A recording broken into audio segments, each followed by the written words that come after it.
All right, Kristina. So domestic exotic cats. You say you'd have 1 million of them. Yes. At what point did you know you were a crazy cat lady?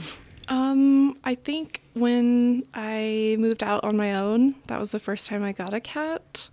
And then, because my parents didn't like cats growing up, they didn't let us have them. We had dogs and that was it. But once I moved out, then I was like, all right, I'm a grown up now. I can get a cat. And then I was just like, oh, these cats are so cool. And then I found out about Bengal cats, which are like these spotted, really pretty cats that are so smart, and you can train them to do tricks. And Do you have one? I do, or did. He's gone now, but he was like this white cat with leopard looking spots and big blue eyes, and he was so cool. How many cats do you have now? Right now just one, but Okay. we're gonna get a kitten, a Savannah cat actually, which is like a descendant of those. Yeah, the serval servals, yeah. cats. Yeah.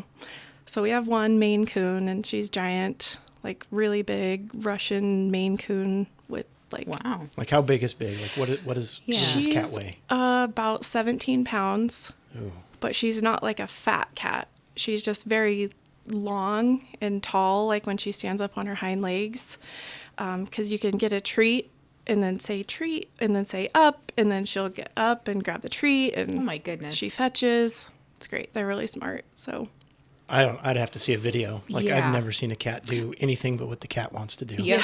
Same here. Do you have cats too, Justin? Yeah, I do. We have two.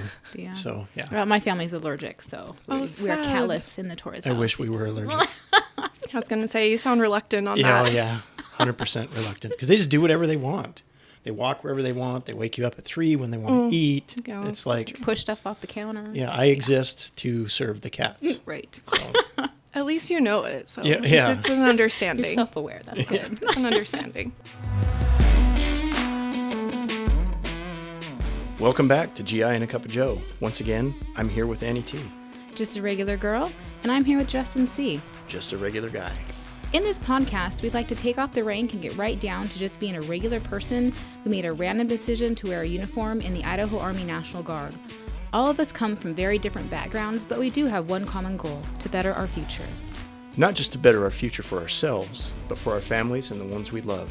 We encourage you to listen to each story and see how regular people with average grades, average attitudes, and common fears about their future find their strength and their ability to be resilient and to be able to accomplish extraordinary things. Welcome to Season 2.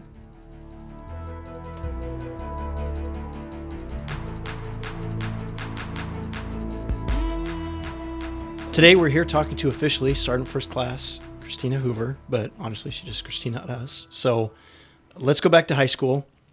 Where did you attend high school, and what kind of student were you?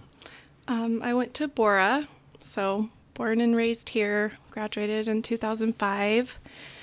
And I thought about this question when I've heard you ask others, but I was a lazy smart student. So What's a lazy smart student? I didn't really have a drive to try hard. So I purposefully didn't try hard, and then school was extremely easy, and I did not want to be put into AP classes or advanced classes. And so I just was like, all right, this is super easy, but I'm not going to try any harder than the bare minimum. We So- call that maximizing the minimum. Yeah. So I was straight A's, got great grades, refused to do homework. So if I couldn't do it at school, I wasn't doing it. That's not happening. So I mostly just did my homework as I was in class, and then whatever. I don't know. It was just easy, but I was lazy. Were all subjects easy for you? All but math. Okay. And luckily, if you just go with the bare minimum, you don't have to go further than, I think, geometry or maybe like algebra 1 or something. Yeah. So I skated by on that, but so maybe got a B there. But other than that, was pretty just as lazy as I could be, but still got good grades. Yeah, when I was in high school in Arizona, I took too much math. So when I came to Idaho, they're like, yeah, you have enough math credits. You don't ever have to take math again. I was like, free period. Yes. It's money. Sleep in. Oh, yeah. Were you a straight A student then, or? Maybe, yeah, other Okay. than the occasional math. B in math, but Everything else, straight A's. It's like, don't want to be in the honor society, so maybe got to keep that B in there because I just didn't want to do extra ever when it came to academics. That is awesome. Did you have any sports you did or any hobbies, extracurricular things? I just worked. I had a job at the dollar store. Fun. So I was like, I got to do as minimal as possible at school and then go make money. So that was my hobby, was just working. And I had one best friend and we just hung out our whole lives together. Never got into trouble. My mom was terrifying, so never experimented with anything. Didn't go to parties. Played Barbies till we were 15. It was good. Wow. Straight and narrow. Yeah. Real, That's the first one. real nerdy. I saved all the trouble for when I was an adult. Right. So back when you were in high school, then, did you probably thought a lot about your future? Yeah. Yeah, I wanted, so my favorite teacher, her name was Kate Thompson. She was the English teacher of sophomore English. And she always would be like, you got to be a teacher. Like, you need to come teach at Bora. You can be student teacher with me. And I was like, yeah, I'm going to be a teacher for sure. And then I realized, like, teachers don't get paid well and money isn't, everything, but I wanted to make sure I was making money. So then I was like, all right, I'm going to be a nurse. I'm going to do nursing school. And then... Did you take any of, like, medical classes in high school? I know they offer some now. No. Just health, normal, basic health.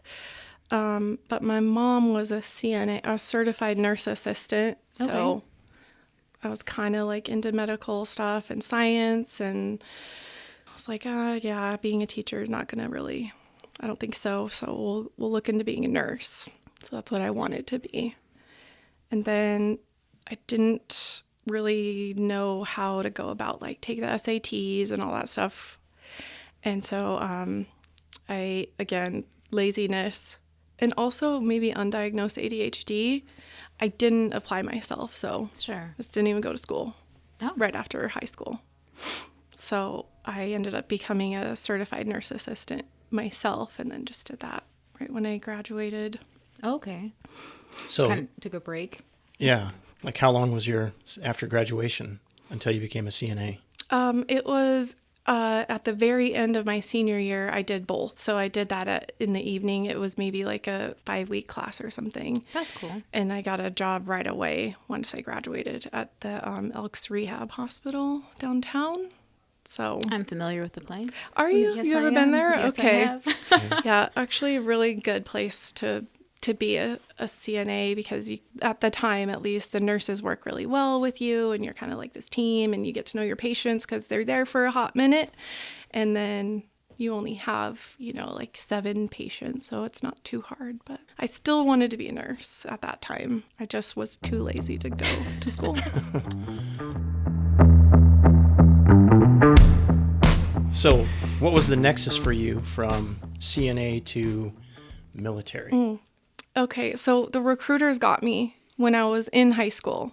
They were like, okay, the National Guard is this. So if you were a recruiter in 2004 and 5 at Bora, you got me for sure. Wasn't that you? That was me. Yeah. For real? Yeah. Wow. Who was your recruiter? Yeah. It was Amy Cedar. Bunce. Yeah. Yeah. So at the time, I was like, yeah, I'm going to do this. Sounds great. They'll pay for your school. They'll help me figure out how to go to school. They have this, job that's like medical. And so I talked to my dad and he always would watch the nightly news with Tom Brokaw. And he was just like, listen, if you join the Army, even if it's the Guard, you're going to go to this war that we watch every night.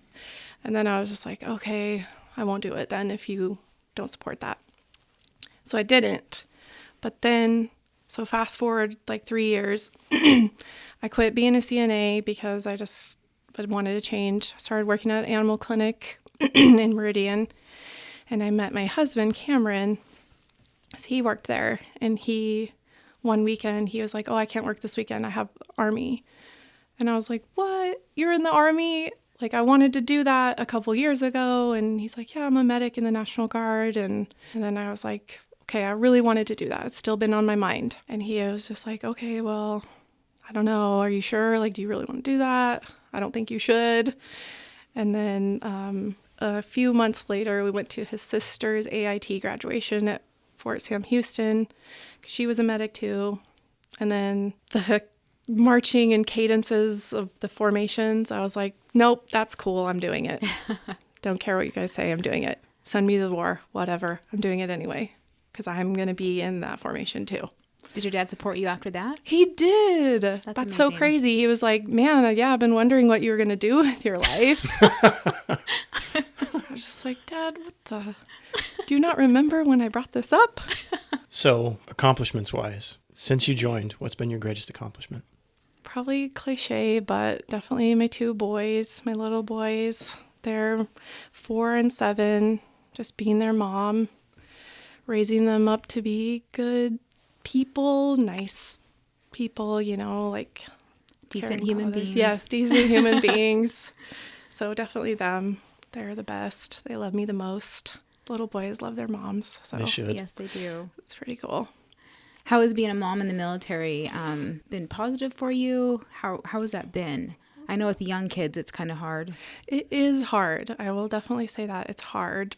But the Army has come so far in supporting moms and parents in general, like with maternity leave or parental leave, reserve maternity leave. So I think it is only going to get better and easier.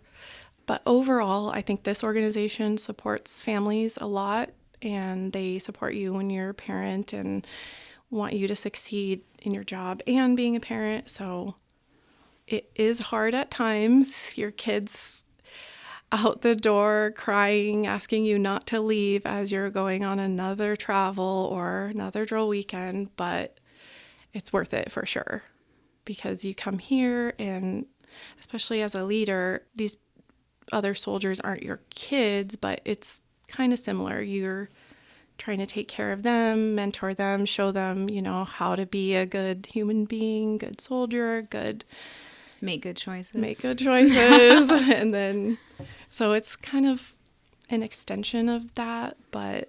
I like how you corrected maternity leave with parental leave because isn't it new for the husband or the father It is, to take leave Yeah. as well? The husband, father, significant other, like non-birth parent. So they get 12 weeks of They do. paternity leave as well. Yeah. Yep. Which is awesome because Yeah, that wasn't a thing when I had my kids. No, obviously, and it wasn't when I had mine either, but it is nice. Like we just had Drill Sergeant Allen on the show, and he just put in another week of parental leave. Oh, okay. You know, so you've got up to a year to take that any way you want to, and he produced a plan, and it makes sense for him. And, That's amazing. yeah, so. Yeah, it's so good. I was so just happy to see that for dad, you know, the non-birth parent, like you said. I was so happy to see that because of how, you know, the birth parent needs support, or sometimes the birth parent has to go back to work sooner if they're, you know, a civilian or whatever. But I just think that's one of the greatest things is how far the Army has come in supporting parents overall. I agree. I see that as well, just in my time here.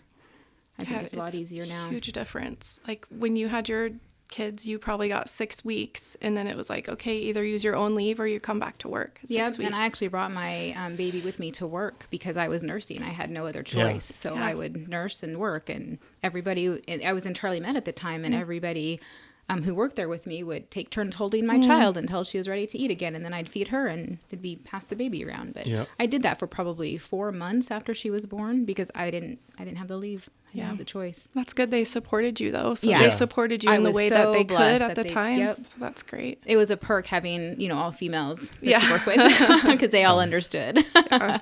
Yeah, I like the pretty baby awesome. aspect of that too. Like we see that over at the head shed too, but it's with the grandbabies. Of course. So the grandbabies come in and they just get passed around the office for like 4 hours. Get fed candy. Yeah. Oh, yeah. Yep. I've heard being a grandparent's a lot more fun than being a parent. It is amazing. Is it? Yes. Okay. Look It forward is to that amazing. someday in the very, very distant future. Yep. Because it ends. That's true. It ends right at dinner. Right? And then it's back to your time. Oh, man. And bedtime with little kids is the worst. So you get to just, here you go, Mom Yep. and Dad. Bedtime is your time. Yep.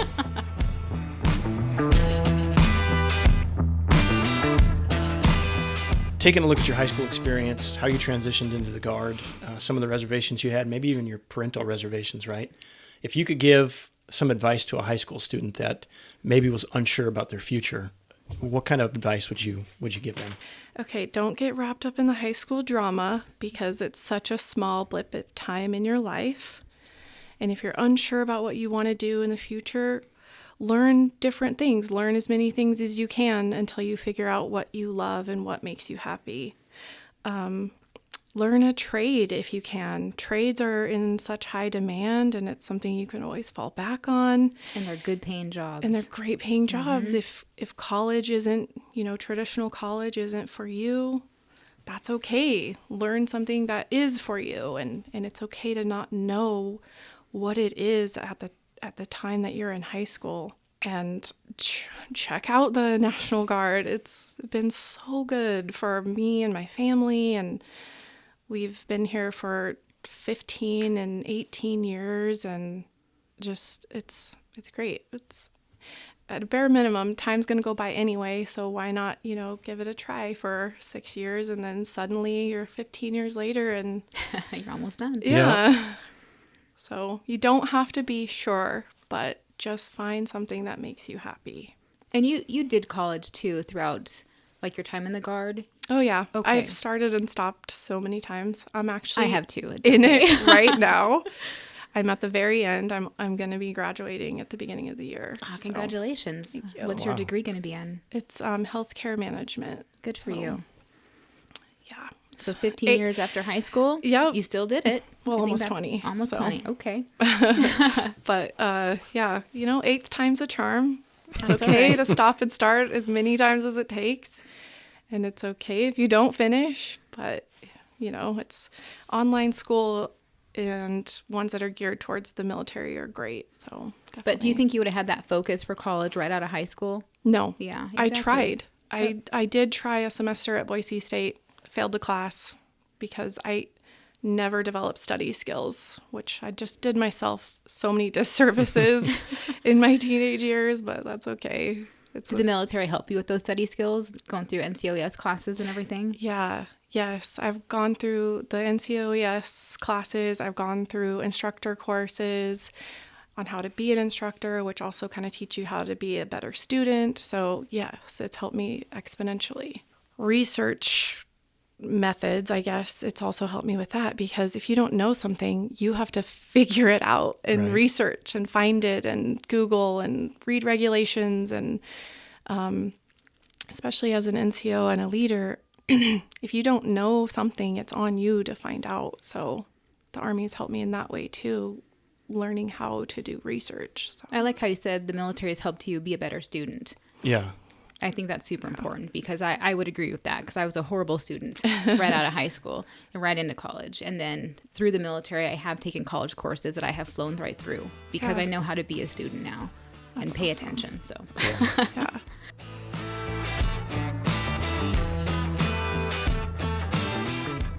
We're going to get to the last question here, probably the most important question in my opinion. I agree. Do you believe in Bigfoot? Yes, 100%. Really? He's out there for sure. 100%. Good answer. All right. I like it. Do you have any stories? Have you seen anything? I haven't seen anything, but it's just, I don't know. It's just a feeling. Something squatchy out here. Squatchy. You got the I like- terminology. Have you ever seen the show? Oh, It's yeah. like, with Bobo and those guys. Yes. Yeah, it's It's very, like- very squatchy out here. he's out squatchy. there for sure. Yeah. Just a really good hide and seek player. Well, Yeah. I think that's all we have time for. Okay. No, it's not. We've got... Oh. I seriously didn't think we had any. Oh, Just one? just one. Oh, man. Yeah, I said NCOES. So I stepped on the Storm Ranger's grass a little bit. That was my fault. I said NCOES. We both referenced it. Do you want to explain what NCOES is? Yes, it is basically the leadership schools that you go to as you progress as a non-commissioned officer, and they teach you how to be a leader at the next level, and kind of what the newest direction the Army is going with leadership. So that's what those are. Perfect. Thank you. Yes. Thank you. Awesome. guys. All right. Thank you. This is great. Well, that's all the time we have for today. We'd like to thank our guests and our production crew for their time. Join us every Wednesday here on GI and a Cup of Joe. See you next week.